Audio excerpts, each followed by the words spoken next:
Hi friends, I'm Praveen and welcome back to Madras Cricket. So, இன்னைக்கு வீடியோவில் நம்ம பார்க்க போகிறது நேற்று நடந்த Kings 11 Punjab versus Sunrisers Hyderabad இந்த மேட்சோட ஒரு ரிப்போர்ட் கார்டு பார்க்க போகிறோம். ஸோ ரிப்போர்ட் கார்டு என்னன்னா நேற்று மேட்சஸில் என்னென்ன ஒர்க் அவுட் ஆச்சு, என்னென்ன ஸ்ட்ராட்டஜிஸ் ஃபாலோ பண்ணாங்க, என்னென்ன பண்ணியிருந்தா மேட்ச் வின் பண்ணியிருக்கலாம், இதெல்லாம் பற்றி இந்த வீடியோவில் டிஸ்கஸ் பண்ண போகிறோம். ஸோ ஃபர்ஸ்ட் இன்னிங்ஸை பொறுத்தளவுக்கு அஸ்வின் டாஸ் வின் பண்ணிட்டாரு. ஃபர்ஸ்ட் டைம் டாஸ் வின் பண்ணி பேட்டிங் எடுத்திருக்காரு இந்த ஐபிஎல்ல.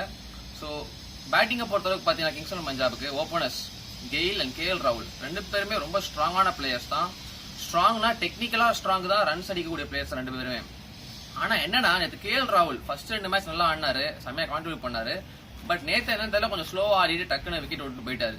பட் அவர் போனா போயிட்டாரு விடுங்க. ஆனா நம்ம கெயில் இருக்காரு, நின்று எல்லா பவுலரையும் பதம் பார்த்துட்டாரு. நான் சொன்ன மாதிரி தான் பவுலர்ஸை பதம் பார்க்க போறேன் அப்படின்னாரு, பார்த்துட்டாரு நேற்று. ஃபர்ஸ்ட் மேட்ச்ல 60 அடிச்சிட்டாரு, நேற்று செஞ்சுரி போட்டு கலக்கிட்டாரு. அவர் என்னன்னா அவருக்கு ஒரு காண்டு இருக்கும் உள்ள, என்னையாடா போய் 2 கோடி ஐபிஎல்ல வாங்குறீங்க அப்படின்ட்டு. ஏன்னா ஆளு ஆர்சிபி காரணப்போ செம பணம் பார்த்தாரு. பட் இந்த தடவை 2 crores, அதுவும் கடைசி நிமிஷத்துல தான் ஒரு டீம்ல எடுத்தாங்க. இதெல்லாம் ஒரு மைண்டுக்குள்ள இருக்கும், ப்ரூவ் பண்ணணும் நம்ம யாரு அப்படின்ட்டு. வயசாயிடுச்சுன்னு நினைக்காதீங்க. நேற்று செஞ்சுரி முடிச்சுட்டு பிரசன்டேஷன் சொன்னாரு, வயசாயிடுச்சுன்னு நினைக்காதீங்க, இதுக்கு மேல நிறைய ஹங்கர் இருக்கு அப்படின்ட்டு. ஸோ அதெல்லாம் உண்மையான வார்த்தை தான். செம்மையா ட்ரெயின் பண்ணியிருக்காரு. நேற்று ஒரு ஃபிட்னஸ் எல்லாம் பார்த்துருப்பீங்க. ஆளு ரன்னே ஓட மாட்டாரு. நேற்று ஃபாஸ்டா கையில் அடிச்சு 2 ரன்லாம் ஓடினாரு. இதுல இருந்தே கண்டுபிடிச்சிருக்காங்க நீங்க அவர் ஃபிட்னஸ் எவ்வளவு இம்ப்ரூவ் பண்ணிருப்பாரு அப்படின்ட்டு. இன்னும் கூட சொன்னாரு, ஷேவாக் வந்துட்டு அவருக்கு ஒரு மசாஜுக்கு ஒரு ஆளு, யோகாக்கும் ஒரு ஆளு, இவங்க 2 பேரும் செட் பண்ணி வச்சிருக்காங்க அவருக்காண்டி ஃபிட்னஸ்லாம் இம்ப்ரூவ் பண்றதுக்கு. ஸோ இதுல இருந்து தெரியுது அவர் பயங்கரமா இம்ப்ரூவ் ஆயிருக்காரு. ஒரு கிரிக்கெட்டரா, ஒரு ஸ்போர்ட்ஸ் மேனா நல்லாவே ஒரு க்ரூம் ஆயிருக்காரு, பார்க்க முடியுது. ஸோ மற்றபடி பாத்தீங்கன்னா சப்போர்ட் பண்ற மாதிரி யாரும் அவ்வளோ ஆடல. ஒரே ஒருத்தர் தான் ஆடினாரு, கருண் நாயர் ஆடினாரு. அவர் ரீசெண்டா ஒரு 30 இவருக்கு சப்போர்ட் பண்ற மாதிரி எடுத்துட்டு வந்தாரு. கடைசியில ஆரோன் பிஞ்சும் சும்மா செம்ம ஷாட்ஸ்லாம் ஆடினாரு. ஏன்னா ஃபர்ஸ்ட் 2 மேட்ச்ல வந்து டக் அவுட் ஆயிட்டாரு. நேற்று வந்து டீசெண்டாவே ஆடினாரு, செம்ம கிளாஸ் ஆடினாரு. ஸோ அதாச்சும் கிங்ஸ் 11 பஞ்சாப் டீமை பொறுத்தளவுக்கு பாத்தீங்கன்னா எல்லா பேட்ஸ்மேனுமே கான்ட்ரிபியூட் பண்ணக்கூடிய பிளேயர்ஸ் தான். இருந்தாலும் ஒரு நாள் ஒருத்தர் ஒர்க் அவுட் ஆகாது, ஒருத்தர் ஒர்க் அவுட் ஆகும். அதுதான் நேற்று அவங்க நடந்திருக்கு. ஸோ அதே மாதிரி பாத்தீங்கன்னா சன்ரைசர்ஸ் போலிங் பொறுத்தளவுக்கு நம்ம ரஷீத் கான் கிட்ட நிறைய எதிர்பார்த்தோம். ஆனா ரஷீத் கான்னா வேர்ல்ட் நம்பர் 1 T20 போலர், அதெல்லாம் நமக்கு தெரியும், நம்பர் 1 போலர் தான் அப்படின்ட்டு. இவ்வளவு நாளா நம்ம பார்த்துருப்போம் எப்படி இப்படிலாம் போட்டார் அப்படின்ட்டு. ஆனா நேற்று வந்து பயங்கரமான ஒரு பேட்டிங் பிச், அந்த பேட்டிங் பிச்சுக்கு ஏற்ற மாதிரி போலிங் போட்டார். அவர் வந்த ஃபர்ஸ்ட் பாலே செம்மையா ஒரு ஸ்லைடர் போட்டாரு. கேட்ச் வேணா கெயிலோட கேட்ச் வந்து வெட்டிட்டார் சஹாப். ஸோ நார்மலா எல்லாருமே சொல்றதுதான் கேட்சஸ் வின் மேட்சஸ் அப்படின்ட்டு. நேற்று ரஷீத் கான் செம்மையா தான் போட்டாரு. இருந்தாலும் கெயில் வந்துட்டு அவர் போடுற பால்ஸ் எல்லாத்தையும் கேப்சர் பண்ணிட்டாரு. என்னென்ன போட போறாரு அப்படின்னு கணிச்சிட்டாரு முதலியே. ஏன்னா அவருக்கு எவ்வளவு எக்ஸ்பீரியன்ஸ் நமக்கு தெரியும். வெஸ்ட் இண்டீஸ்க்கு 10 வருஷமா கேப்டன் பண்ணிருக்காரு. அதனால வந்துட்டு அவர் ஈஸியா வந்து டேக்கிள் பண்ணிட்டாரு எல்லா போலர்ஸுமே. அதுவும் ஷகீப் எல்லாம் பாத்தீங்கன்னா 2 overs 28 கொடுத்துருக்காரு. அவரெல்லாம் வந்து பாலை பிச் பண்ணியா உள்ள கீழே க்ளோஸ் பால் எந்த பாலா இருந்தாலும் ஸ்ட்ரைட்டா லாங் ஆன் மேல அடிக்கிறாரு. ஸோ போலர்ஸ் வந்து நல்லா தான் போட்டாங்க. ஆனா பேட்ஸ்மேன் கொஞ்சம் ஸ்ட்ராங்கா இருக்கிறதுனால அவங்களால டேக்கிள் பண்ண முடியல. போலர்ஸ்னால அவங்களே அவ்வளவுதான் போடுவாங்க, சொல்லுங்க பார்க்கலாம். அடிச்சா என்ன பண்ண முடியும், ஒண்ணுமே பண்ண முடியாது. ஸோ T20 பொறுத்தளவுக்கு அதுதான், ஒரு பிச்சை ஃபர்ஸ்ட் அனலைஸ் பண்ணிடணும். பிச்சு சரி, பேட்டிங் பிச்சா ஃபர்ஸ்ட் போலிங் போறீங்களா, முடிஞ்ச அளவுக்கு ஒரு நல்ல பேட்ஸ்மேனோ ஒரு டிஸ்ட்ரக்டிவ் பேட்ஸ்மேனா இருந்தாங்கன்னா அவங்களுக்கு டக்குன்னு அப்பயே ஒரு 10-15 பாலுக்குள்ளே எடுக்க பார்த்துடணும், விக்கெட் எடுக்க பார்த்துடணும். ஆனா நேற்று கெயிலுக்கு பண்ண மிஸ்டேக் அதுதான். கேட்சை விட்டுட்டாங்க, அவர் 2 செஞ்சுரி அடிச்சுட்டு போயிட்டே இருந்தாரு. சஹா மேல குத்தம் சொல்ல முடியாது.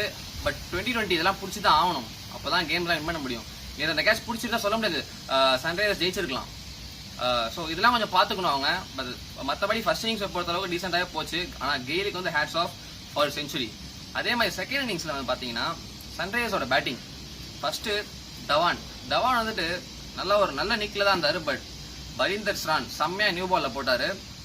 பேஸ் நல்லா இருந்தது அவர்கிட்ட. நேற்று பார்த்தீங்கன்னா நல்லா லாங் ஸ்ட்ரைட்ஸ் வச்சு பால் நல்லா அடிச்சுக்கிட்டே இருந்தாரு டெக்ல இருந்து. ஒரு ஹர்ட்னால உள்ள போயிட்டாரு. பட் மற்றபடி நெக்ஸ்ட் வந்த வில்லியம்சனும் சரி மனேஷ் பாண்டியாவும் சரி 2 பேரும் வந்துட்டு வேற ஸ்டேஜஸ்ல வந்தாங்க. இருந்தாலும் 2 பேர் மட்டும் தான் டீமுக்கு கான்ட்ரிபியூட் பண்ணியிருக்காங்க. நேற்று சன்ரைசர்ஸ் வந்து பண்ண மிகப்பெரிய தப்பு என்னன்னு பாத்தீங்கன்னா அவங்க பேட்டிங் ஆர்டர்ல ரொம்ப சேஞ்சஸ் பண்ணிட்டாங்க. ஏன்னா யூசுப் பதான் வந்து ஒரு மாதிரி மிடில் ஆர்டர்ல ஆட வேண்டிய பிளேயர், அவரை தூக்கி வந்து நீங்க டாப் ஆர்டர்ல கொடுத்துட்டீங்க. அதே மாதிரி ஷகீப் அல் ஹசனை வந்துட்டு தூக்கி கீழே இறக்கி விட்டீங்க, தீபக் கூட மாத்திட்டீங்க. இதெல்லாம் இவ்வளோ சேஞ்ச் பண்ணதுனால ஒரு டீமோட பேட்டிங் செட்டப்பே சேஞ்ச் ஆயிடுச்சு. ஸோ இதெல்லாம் ஒரு பெரிய மிஸ்டேக் தான். ஏன்னா நீங்க போன மேட்ச் ஆடின அதே ஆர்டர்ல போயிருந்தீங்கன்னா டீம் வந்து ஓரளவு ஸ்டேபிளாகவும் இருக்கும், மொமெண்டமாக கிடைச்சிருக்கும். ஒவ்வொரு பேட்ஸ்மேனுக்கும் ஓகே நம்ம இந்த ஆர்டர் தான் போறோம், ப்ரெஷர் எல்லாம் ஆடி இருப்பாங்க. ஸோ இந்த விஷயத்துல கொஞ்சம் கான்சன்ட்ரேட் பண்ணாங்கன்னா அடுத்த ஒரு மேட்சஸ்லாம் ஈஸியாக வின் பண்ணலாம். அவங்க நீங்க பார்த்துருப்பீங்க, ஆடின 3 மேட்ச்மே வின் பண்ணிட்டாங்க. நேற்று மட்டும் தான் தோத்துருக்காங்க. ஸோ 2020னா என்ன, எது வேணா எப்போ வேணா நடக்கும். ஸோ எல்லாத்துக்குமே அவங்க தயாராக தான் இருக்கணும். ஸோ மற்றபடி ஒன்றும் இல்லை. யார்கிட்ட எதிர்பார்த்தோமோ அவங்களாம் ஒருத்தர் ஒழுங்காக பண்ணாரு, ஒருத்தர் ஒழுங்காக பண்ணல. யாரை அப்படி சொல்கிறோம்னா கெயில் நல்லா பண்ணிட்டாரு. ரஷீத் கான் செம்ம போலரு, 2020 நம்பர் 1 அவர் தான். அவர் அது ஒழுங்காக போடலை, அடிச்சிட்டாங்க. ஸோ புவனேஸ்வர் குமார் அவங்க டீமில் பொறுத்தளவுக்கு பார்த்தீங்கன்னா சன்ரைசர்ஸில் புவனேஸ்வர் குமாரும் ரஷீத் கான் தான் எப்போதுமே டாப் போலர்ஸ் சொல்லுவாங்க. ஆனால் புவனேஸ்வர் குமார் செம்மையாக போட்டார்.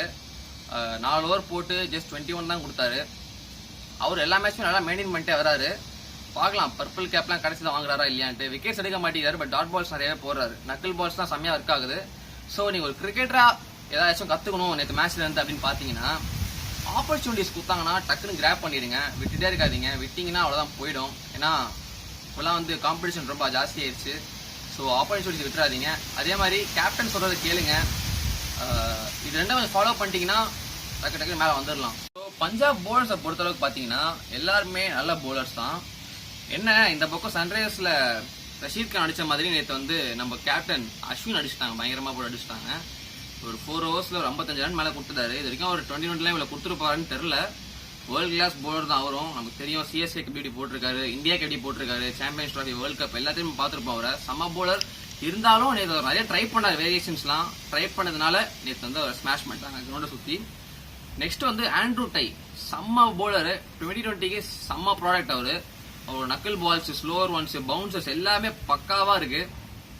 அவர் வந்து எனக்கு தெரிஞ்சு அப்கமிங் மேட்சஸ்ல செம்மையா பெர்ஃபார்ம் பண்ண போறாரு. அவரோட ஸ்கில்ஸ் என்னன்னு நம்ம நேற்று பார்த்துருப்போம். ஒவ்வொரு பாலையும் கரெக்டாக எக்ஸிக்யூட் பண்றாரு. ஸோ ஒரு போலரா நீங்க இம்ப்ரூவ் பண்ணணும்னு நினைச்சீங்கன்னா உங்களோட வேரியேஷன்ஸை கரெக்டாக எக்ஸிக்யூட் பண்ணணும். அதுவும் கரெக்டான டைம்ல நீங்க எக்ஸிக்யூட் பண்ணும்போது ரன்ஸும் கம்மியாகும், விக்கெட்ஸ் கிடைக்கிறதுன வாய்ப்பும் ஜாஸ்தியா இருக்கு. ஸோ இதெல்லாம் கொஞ்சம் ஃபாலோ பண்ணுங்க. Try to implement these in your game. இதை இம்ப்ளிமெண்ட் பண்ணீங்கன்னா நிறைய யூஸ்ஃபுல் திங்ஸ் வந்து நடக்கும் உங்களுக்கு. முஜீப் சத்தான் கூட சின்ன பையன் தான், 17 years old அப்படின்னு சொன்னாங்க. ஆனால் லாஸ்ட் 2 கேம்ஸில் பார்த்துருப்பீங்க எவ்வளோ கன்சிஸ்டண்டாக போட்டிருக்காரு அப்படின்ட்டு. எக்கனாமிக்கலாகவும் அவர் வந்து இம்ப்ரூவ் ஆகிட்டே இருக்காரு ஒரு மேட்சும். அன்னைக்கு தோனியை சொல்லியிருப்பாரு லாஸ்ட் கேமில் முஜீப் ஆடுறது கஷ்டமாக இருந்தது அப்படின்ட்டு. அதே மாதிரி நேற்று கேம்லேயே அவர் வந்து 20 ரன் மேலே கொடுத்துருந்தாலும் நல்லா டைட்டாக போட்டார். கரெக்டாக போடுற நேரத்தில் அவர் வந்து அப்ரிஷியேட் பண்ணக்கூடிய போலர் தான். நிறைய ஸ்கில்ஸ் வச்சிருக்காரு, கரெக்டாக எக்ஸிக்யூட் பண்ணுறாரு. ஸோ இதுதான் நேற்று மேட்ச் பொறுத்தளவுக்கு. ஜெயிச்சிட்டாங்க Kings eleven Punjab, Sunrisers win பண்ணிட்டாங்க. Thanks for watching and please do subscribe.